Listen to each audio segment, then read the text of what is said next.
नमस्कार मंडळी. तर काही भाज्या अशा असतात की ज्यांची चव आपल्या वारंवार लक्षात राहते आणि बऱ्याचदा आपलं मनही होतं की चला तशीच भाजी आजही बनवते. तर याच्यातलीच ही आजची रेसिपी आहे पालक पाटवडी. चला तर मग रेसिपीला सुरुवात करूया. तर सगळ्यात आधी सुक्क वाटण करून घेऊ. तर इथे मिक्सरच्या भांड्यात मी एक तेजपत्ता, थोडासा दालचिनीचा तुकडा टाकून घेतला आहे आणि एक मोठी वेलची घेतली आहे. तुमच्याकडे असेल तर टाका, नसेल तरी हिरवी वेलची टाकली तरी चालेल. आणि थोडं जाडसर वाटून घ्यायचं आहे. त्यानंतर इथे मी अर्धी वाटी खोबऱ्याचे काप अगदी व्यवस्थित भाजून घेतले. जास्तही नाही भाजायचे, नाहीतर भाजीची चव वेगळी लागू शकते. तर खोबऱ्याचे काप टाकून घेतलेत आणि तेही अगदी व्यवस्थित असे बारीक करून घ्यायचे आहे. तर खोबऱ्याचं वाटणही तयार झालं आहे. त्यानंतर आता त्यामध्ये मी 8 ते 10 लसूणच्या पाकळ्या आणि थोडंसं आलं टाकून घेतलं आहे. तुम्ही याऐवजी आलं लसूणची पेस्टही वापरू शकतात. तर आलं लसूण टाकून व्यवस्थित बारीक करून घेतलं आहे आणि सगळ्यात शेवटी आता 2 ते 3 चमचे भाजलेले शेंगदाणे टाकून घ्यायचे आहेत आणि तेही बारीक करून घ्यायचे. शेंगदाणे सगळ्यात शेवटी टाकायचे आहेत आणि जास्त चिकट वाटण नाही करायचं आपल्याला. तर वाटण काढून घेतलं आहे मी. त्यानंतर त्याच मिक्सरच्या भांड्यात इथे मी एक लहान आकाराचा कांदा अगदी व्यवस्थित भाजून घेतला होता, उभा कापून तो टाकून घेतला आहे. त्यानंतर भरपूर अशी कोथिंबीर टाकली आहे आणि थोडंसं पाणी टाकून छान वाटण करून घ्यायचं आहे. तर हे वाटणही मी काढून घेतलं आहे आता एका साईडला. त्यानंतर मिक्सरच्या भांड्यामध्ये एक लहान आकाराची पालकची जुडी घेतली मी. ती निवडून स्वच्छ धुवून घेतली आहे. पालकच्या पानांच्या दांड्या नाही घ्यायच्या आपल्याला आणि अगदी बारीक अशी पेस्ट करून घ्यायची आहे. तर एका साईडला मी एका मोठ्या वाटीत एक लहान वाटी भरून बेसन पीठ घेतलं आहे. पाव चमचा हळद टाकून घेतली आहे. 1 ते 1.5 चमचा लाल तिखट टाकायचं आहे. तिखट तुम्ही तुमच्या अंदाजाने टाकू शकतात. 1 चमचा धना पावडर टाकून घेतली आहे. अर्धा चमचा जिरं घ्यायचं आहे. तुम्ही जिरा पावडरही टाकू शकतात. चवीनुसार मीठ टाकून घ्यायचं आहे आणि त्यानंतर भरपूर अशी बारीक कापून घेतलेली कोथिंबीर टाकायची आहे. कोथिंबीर अगदी बारीक कापायची आहे जेणेकरून आपल्याला पाटवडी लाटताना अगदी व्यवस्थित लाटता येईल. तर इथे आता कोथिंबीरही टाकून घेतली आहे मी. आणि त्यानंतर आता आपण जी पालकची प्युरी करून घेतली आहे ती अगदी थोडी थोडी टाकून हे पीठ अगदी छान घट्टसर भिजवायचं आहे. लक्षात घ्या, पालकची प्युरी पूर्ण आपल्याला नाही टाकायची, कारण बेसन पिठाला खूप जास्त पाणी नाही लागत, नाहीतर पातळ होऊ शकतं मग. तर इथे पीठ अगदी घट्टसर असं मी मळून घेतलं आहे आणि त्यानंतर हाताला जे चिकटलेलं बेसन पीठ आहे तेही मी थोडंसं कोरडं बेसन पीठ घेऊन काढून घेतलं आहे. शक्यतो बेसन पीठ असल्याने ते हाताला चिकटतंच. तर तुम्ही कोरडं पीठ लावून ते पीठ काढून घेऊ शकतात आणि अगदी घट्टसर असा हा पिठाचा गोळा भिजायचा आहे, जास्त सैलसर नाही ठेवायचा. तर पीठ भिजून तयार झालं आहे, ते एका साईडला ठेवते आता. तर ही उरलेली प्युरी आपल्याला नंतर वापरायची आहे ग्रेव्हीसाठी. तर इथे आता कढई तापायला ठेवून कढईमध्ये 2 ते 2.5 पळी तेल टाकून घेतलं आहे. शक्यतो अगदी चमचमीत भाजी बनवताना तेल थोडं एक्स्ट्रा वापरलं तरी काही हरकत नाही. तर तेल अगदी व्यवस्थित तापलं की अर्धा चमचा जिरं टाकून घेतलं आहे आणि त्यानंतर कांदा आणि कोथिंबीरचं वाटण टाकून घ्यायचं आहे आणि हे वाटण आता अगदी छान तेल सुटेपर्यंत परतून घ्यायचं आहे. तर इथे तुम्ही बघू शकता कांदा आणि कोथिंबीरचं वाटण अगदी छान असं परतून झालं आहे. त्यानंतर उरलेली जी पालकची प्युरी आहे ती टाकून घ्यायची आहे आणि पालक प्युरी टाकून अगदी व्यवस्थित 1 ते 1.5 मिनिट छान परतून घ्यायचं आहे. यामुळे पालकचा कच्चापणाही अगदी व्यवस्थित निघून जाईल. तर इथे आता तुम्ही बघू शकता अगदी छान असं सर्व परतून झालं आहे. त्यानंतर आता मसाले टाकून घेऊ. तर इथे आता मी 1.5 चमचा काळा मसाला टाकून घेतला आहे.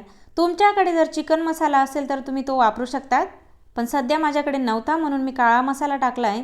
2 चमचे लाल तिखट टाकून घेतलं आहे. पाव चमचा हळद टाकली आहे. तर मसाले टाकून अगदी व्यवस्थित असं मिक्स करून घ्यायचं आहे. लक्षात ठेवा, मसाले टाकल्यावर गॅसची फ्लेम लो करायची आहे, ज्यामुळे मसाले जळणारही नाही, अगदी व्यवस्थित असे परतले जातील.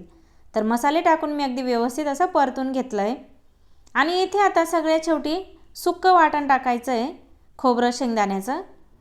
आणि खोबरं शेंगदाणे अगदी व्यवस्थित भाजून आपण वाटण केलं आहे, त्यामुळे खूप जास्त परतवायचंही नाही. अगदी अर्धा मिनिटभर व्यवस्थित मिक्स करून घ्यायचं आहे, फक्त परतवायची अजिबात गरज नाही. नाहीतर जास्त हे वाटण परतलं की भाजीची चव ही बिघडू शकते, म्हणून जास्त वेळ परतवायचं नाही. आणि त्यानंतर आता मी त्यामध्ये अर्धा कप गरम पाणी टाकून घेतलं आहे. गरम पाण्याचाच वापर करायचा आहे, यामुळे भाजीला तरीही छान येते आणि भाजीचा रंगही जशाचा तसा टिकून राहतो. तर आता पाणी टाकून घेतलं आहे. व्यवस्थित मिक्स करून झाल्यावर भाजीच्या अंदाजाने चवीनुसार मीठ टाकून घेतलं आहे आणि परत एकदा आता हे वाटण अगदी छान तेल सुटेपर्यंत परतून घ्यायचं आहे. तर इथे आता तुम्ही बघू शकतात वाटण अगदी छान असं परतून झालं आहे. त्यानंतर आता त्यामध्ये मी 1 ते 1.5 ग्लास गरम पाणी टाकलं आहे. शक्यतो या स्टेजला तुम्ही गरम पाण्याचाच वापर करा आणि पाटवडीच्या भाजीसाठी पाणी थोडं एक्स्ट्रा टाका, कारण आपण पाटवडी टाकल्यानंतर ती भाजी परत घट्टसर होते. तर इथे मी पाणी टाकून घेतलं आहे. व्यवस्थित मिक्स करून घ्यायचं आणि आता हा रस्सा अगदी छान असा उकळू द्यायचा आहे. तोपर्यंत एका साईडला इथे मी पोळपाट घेतला आहे आणि या पूर्ण पोळपाटला भरपूर असं तेल लावून घ्यायचं आहे. पिठाचा वापर नाही करायचा आपल्याला पाटवडी लाटताना. तर इथे तुम्ही बघू शकता पोळपाटला मी अगदी छान असं तेल लावून घेतलं आहे आणि भिजवलेला पिठाचा गोळाही अगदी छान असा हातावर मळून घ्यायचा आहे. आणि त्यानंतर आता त्याचे समान भाग करून घ्यायचे 2 आणि अगदी व्यवस्थित गोल आकार देऊन घ्यायचा आहे त्या पिठाला आणि थोडंसं तेलाचा बोट लावून घ्यायचा आहे, जेणेकरून लाटण्याला हे पीठ चिटकणार नाही. आणि आता अगदी छान अशी पातळसर ही पोळीसारखी लाटून घ्यायची आहे. अगदी पातळ लाटायचं आहे, कारण आपण जेव्हा याच्या पाटवड्या बनवून रश्श्यामध्ये टाकतो तेव्हा त्या शिजवून दुप्पट होतात, फुलतात. म्हणून केव्हा ही पाटवडी लाटताना अगदी पातळसर लाटायची आहे, जाडसर नाही ठेवायची.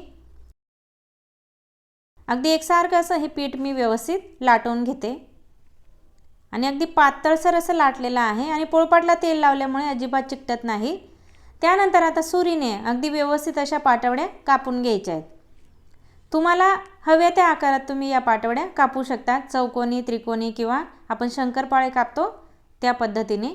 तर मी इथे आता शंकरपाळे कापतो त्या पद्धतीनेच या पाटवड्या कापून घेतल्या आहेत.